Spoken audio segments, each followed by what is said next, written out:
Can employers change workplace policies without employee consent?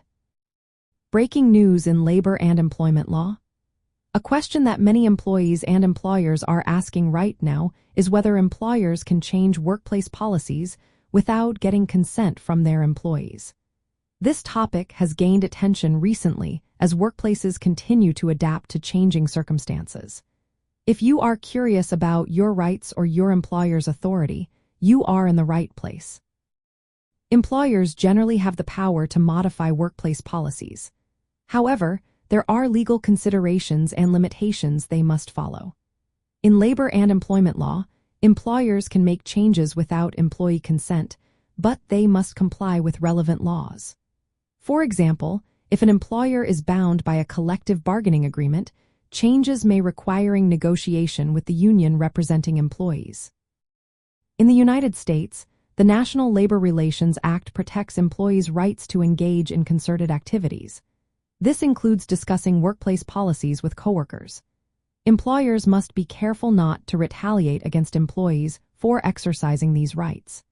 Recent actions by the National Labor Relations Board highlight the need for employers to ensure that workplace policies do not violate employees' rights.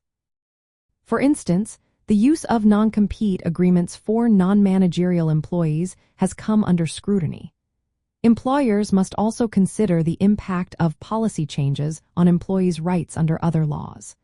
The Americans with Disabilities Act requires employers to engage in an interactive process with employees to accommodate disabilities. Additionally, transferring employees between companies within a group typically requires employee consent, as each company is a separate legal entity. While employers have some flexibility in changing workplace policies, they must ensure that these changes comply with relevant laws. It is important for both employers and employees to stay informed about their rights and responsibilities. If you are an employee, understanding your rights can help you navigate any changes your employer may implement. If you are an employer, knowing the legal framework can help you avoid potential issues down the line. As workplace dynamics continue to evolve, staying updated on labor and employment law is essential for everyone involved.